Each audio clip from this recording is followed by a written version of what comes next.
There comes a moment in a woman's life when heaven begins to whisper. The natural world may see her as ordinary, but in the spiritual realm, she is being positioned for something extraordinary. God never blesses by accident. When He prepares to release something significant, something that will shift the atmosphere, the woman He chooses will begin to feel the weight of divine preparation. First, she will find herself alone, not because she is unloved, but because she is being set apart.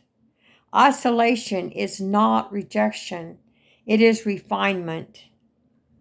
God removes the noise so that she can hear the whisper. He cuts off distractions, not to punish her, but to protect the seed of what He is about to birth in her. This kind of separation is sacred. It is a cocoon before the emergence of purpose. Then a strange restlessness will arise in her soul. She will begin to sense that where she is no longer fits. Who she is becoming, what used to satisfy her now, seems shallow. The job, the people, the routine, none of it feels right anymore. This is not confusion. This is transition. It is the labor pain of destiny. Something is shifting, and her spirit knows it before her mind can process it. Suddenly, doors begin to close, not because she did something wrong, but because God is redirecting her. She prays, she plans, and yet the path seems blocked. But this is divine strategy. Closed doors are often more merciful than open doors. Because God sees the future. When He shuts one way, it is because He is preserving her for the right one. Don't mourn the door. Thank Him for the protection in this divine disruption. Something else awakens a hunger, a deep thirst for more of God. She begins to crave His word. She seeks His presence, not out of duty, but desperation. She's not chasing platforms or applause. She's chasing alignment. The more she draws near, the more heaven opens up. Insight and revelation. She's no longer entertained by surface things. She is being recalibrated for kingdom things. But with this increase in hunger comes an increase in warfare. Suddenly, all hell seems to rise against her. Unexpected attacks, doubts, betrayal, exhaustion. The enemy fights what he fears, and what he fears most is a woman who knows her calling and refuses to bow to the enemy. Sees the oil being poured, and he panics, but resistance is proof of relevance. The storm is confirmation, and then God begins to speak. Not just once, but over and over, through dreams, through others, through scripture, through that still small voice in her soul. He confirms what she has felt but couldn't explain. She starts to see patterns, signs, symbols, all pointing to something bigger than her. She knows that something is about to break loose, and she holds on to the word like her life depends on it. Because it does. Finally, a boldness arises within her, a fire, a knowing. Even when she doesn't have the full picture, she has peace, even in the unknown. She walks with assurance. This is not pride, it is power under control. The kind of boldness that comes from surrender. The clarity she once begged for begins to come in waves. Her posture changes, her voice shifts, her presence carries weight because heaven has backed her. Woman of purpose, if you are seeking these signs, don't run, don't doubt, don't shrink. You are not breaking down, you are breaking through. Something big is coming. And when God blesses, He does not bless halfway. He blesses exceedingly, abundantly, above all you can ask or imagine. When God is preparing to do something extraordinary in a woman's life, the first sign is often isolation. This is not a punishment, it is a divine strategy. God begins to separate her, not just physically from certain people and places, but spiritually from the noise and distraction that have diluted her purpose. Suddenly, she finds herself losing interest in conversations that once excited her. The friends she used to run to no longer understand her silence. The places she once found comfort in feel foreign and empty. What she is experiencing is not loneliness, it is separation from transformation. God always isolates before He elevates. Hear that again. God always isolates before He elevates. He removed Moses from the palace before giving him the assignment. He took Joseph through the prison before placing him in the palace. He hid David in the wilderness before he ever sat on the throne. This divine pattern repeats because transformation requires time. Time alone with God in this season. He becomes her only source, not her friends, not her career, not her titles, but Him alone. She learns to lean into His voice like never before. She starts to discern His presence in the quiet moments, and it is there that she begins to understand who she really is in isolation. Distractions are removed and clarity is restored. God reveals things to her about herself that she never saw when she was surrounded. That He begins to strip her of the false layers she wore to survive, layers of approval, fear, insecurity, and comparison, and all those layers fall away. She is introduced to the woman she was always meant to be. This is a sacred season. Painful, yes. Confusing, often. But it is holy because before God gives her something big, He must first make sure she can carry it. And for that, He needs her undivided attention. When a woman is on the verge of a divine shift, God doesn't start with the spotlight. He begins with silence.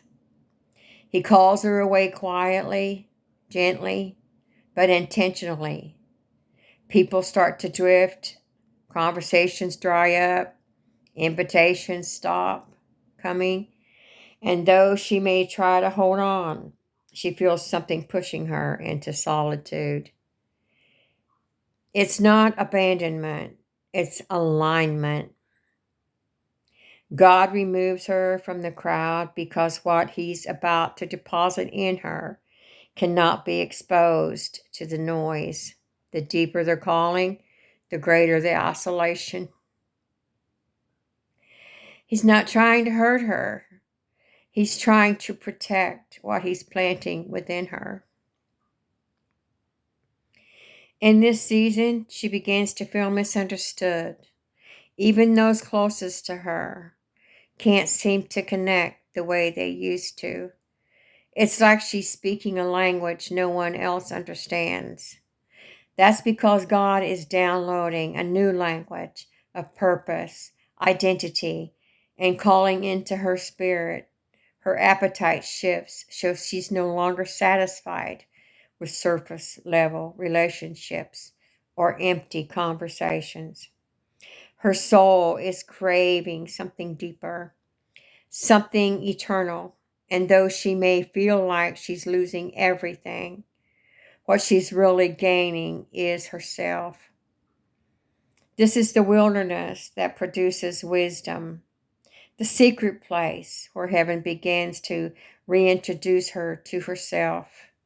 She cries more, she prays harder, listens longer, and in that quiet place, God reveals hidden wounds, breaks old patterns, and heals her identity. It is in isolation that her ears open, her spirit sharpens, and her faith deepens. This is the kind of silence that births power. The world may not see her, but heaven is watching. She is being carved, refined, and stretched. This is not the end. It's the preparation for a new beginning. Before God brings her into rooms of influence and blessing, He brings her into a season where the only voice she follows is His. When God is preparing to bless a woman with something big, one of the clearest signs is that doors begin to close. Unexpectedly, opportunities that once seemed promising suddenly dry up. Relationships that felt secure start falling apart. Plans she was so sure about begin to unravel with no warning to the natural eye. It may seem like failure or rejection, but in the realm of the spirit, it's redirection. God is not punishing her. He is preserving her. He is shutting doors not to deprive her, but to deliver her from settling for less than what He has ordained. This season can be confusing because the doors that close are often the ones she prayed for, but God knows the full picture. He sees what lies behind every opportunity, and He knows when something that looks like a blessing could actually become a burden. When doors shut abruptly, it forces her to pause, to reevaluate, and to lean into God's voice more than her own desires. This is not a sign that she is off course. It's proof that God is actively guiding her steps. God never closes a door without purpose. Sometimes He shuts it to develop her character, sometimes to delay her for perfect timing, and other times to completely reroute her path. Either way, every closed door is an invitation to trust Him. More deeply in this place, she learns that her destiny is not in the hands of men, but in the hands of her Creator. The job she lost, the connection that ended, the opportunity that slipped away, they were never the source they were simply tools. And when they no longer served the purpose, He removes them. Because when He is preparing to open a door that no one could shut, He first closes everyone that could limit her vision. When God is about to release something extraordinary in a woman's life, He doesn't just shift her surroundings. He awakens something deep within her spirit. A new hunger for His presence ignites. It's not manufactured or forced.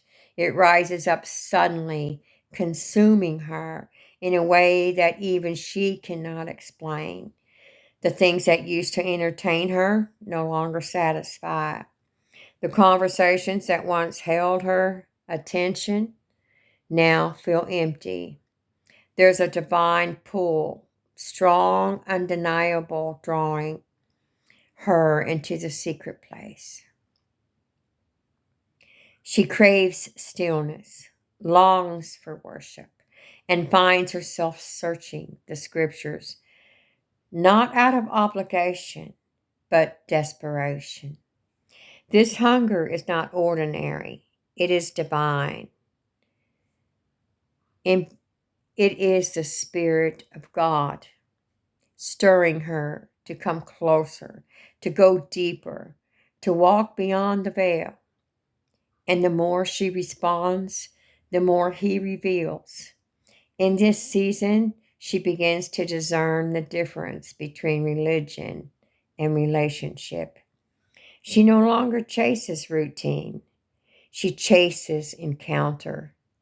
It is in this pursuit that she begins to hear God more clearly, sense Him more intimately, and see herself more accurately. Her prayer life begins to shift. She's no longer praying just for things. She's praying for alignment, for understanding, for purity of heart. Her tears become her language. Her worship becomes her weapon. She's not looking for platform. She's seeking presence. This kind of hunger cannot be taught. It must be birthed by God Himself. And when it comes, it rearranges everything. This is how God prepares her for what's next. Before the blessing comes, He ensures she is anchored in Him, not in outcomes. He deepens her roots so that when the weight of the blessing arrives, it doesn't crush her crowns. It doesn't crush her. Crowns her because what's coming isn't just big, it's divine. And only a heart that longs for Him will be able to carry it. When a woman is on the edge of a divine breakthrough, the atmosphere around her begins to shift, and so does the resistance. Unusual opposition and spiritual warfare begins to increase, not because she was weak, but because she is becoming dangerous to the kingdom of darkness. The enemy doesn't fight what doesn't threaten him. But when a woman starts moving into an alignment with heaven's agenda, when her identity begins to rise, when her hunger for God deepens,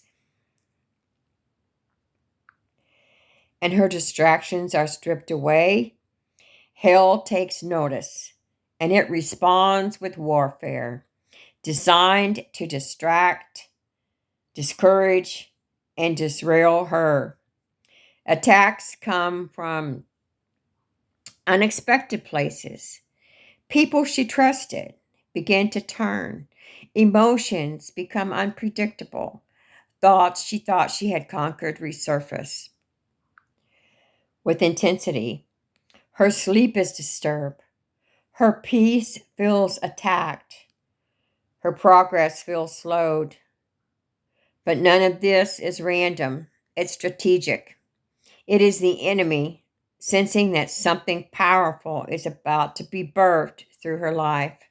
And like Pharaoh trying to destroy the deliverer before Moses was grown, the attack launches an assault before the manifestation arrives. But here's the truth. Spiritual warfare is not a sign of defeat.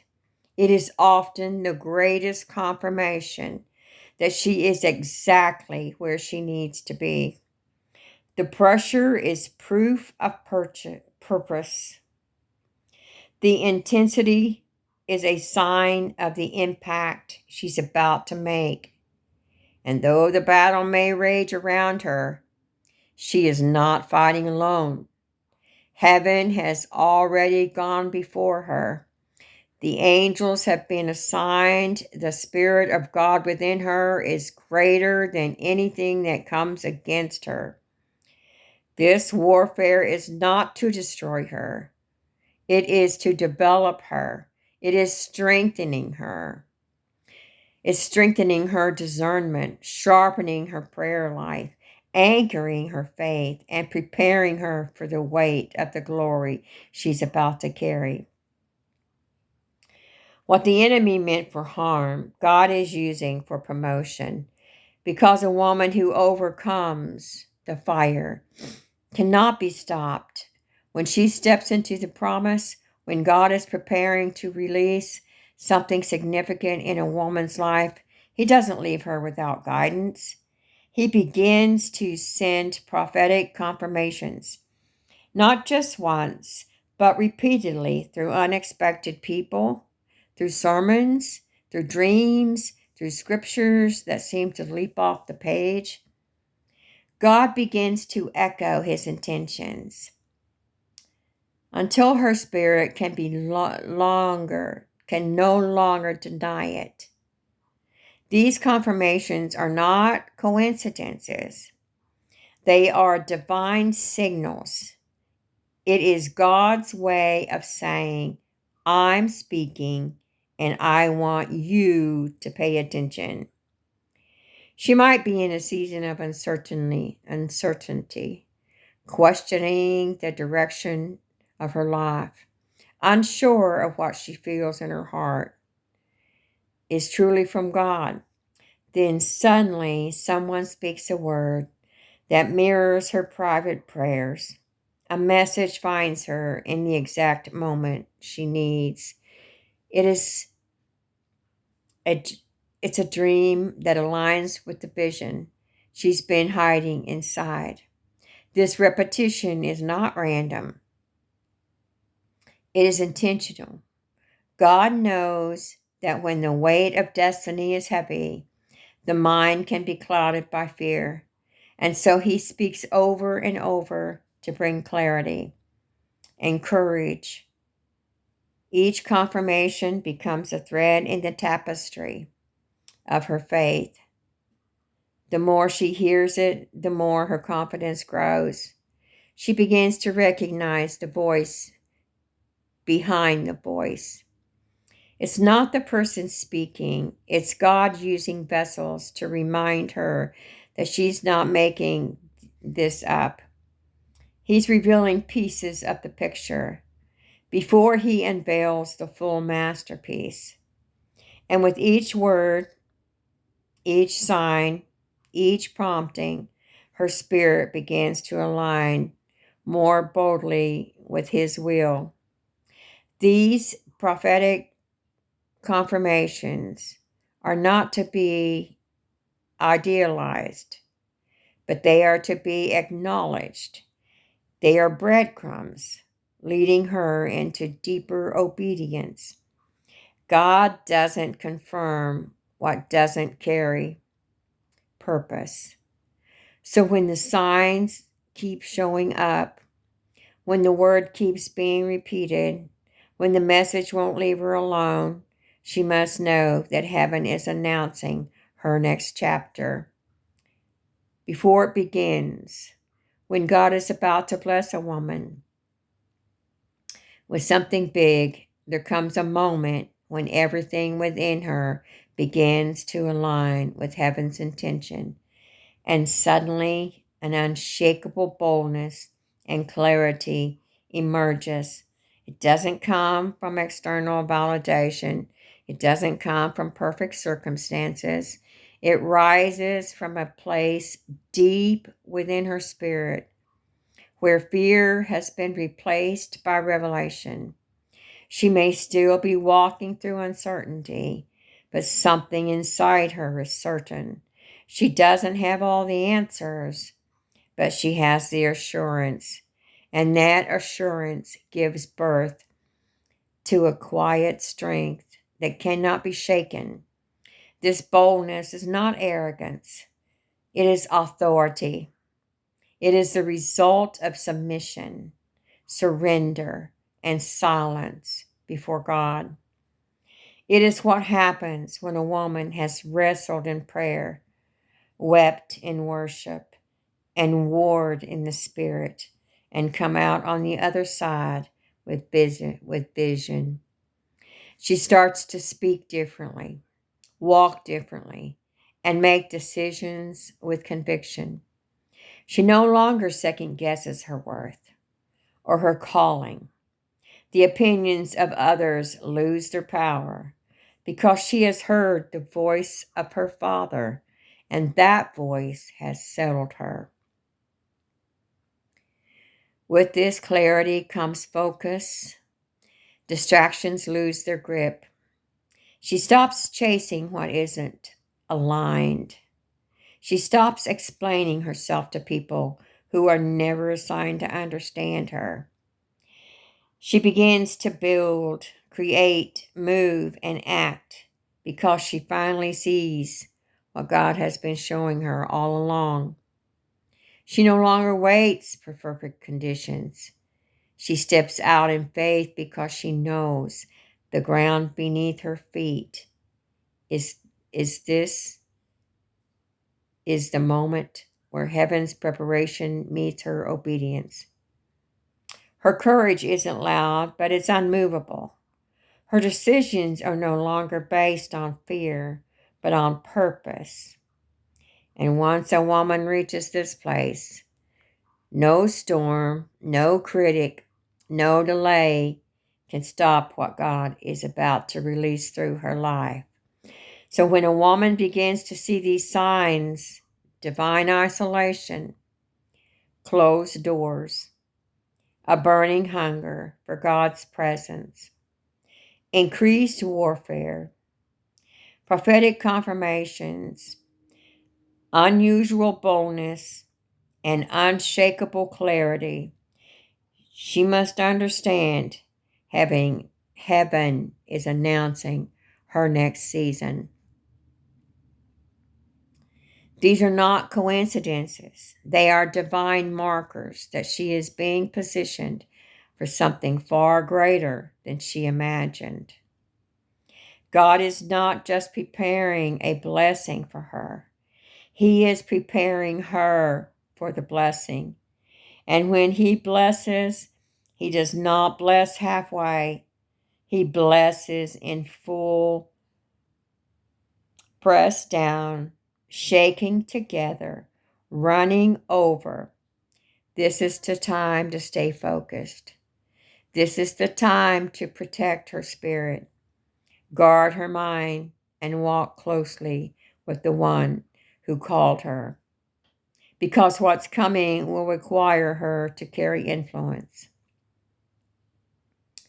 favor, wisdom, and responsibility. It will demand maturity, discernment, and strength. And God, in His mercy, is making. Let every sign be a reminder she is not forgotten. Overlooked or delayed, she is becoming the woman who can handle what God is about to release. Becoming the vessel through which heaven will move. And when the time is right, when the process has been done, it works. When her heart is aligned with God, will reveal what He's been working on all along. And it will be big, not for her glory, but not for her comfort, but for His kingdom. Because when God blesses a woman, it's never just about her. It's about everyone she will touch, lift, and lead. As a result, the world better get ready because she's not waiting for permission. She's been chosen, and her time is near.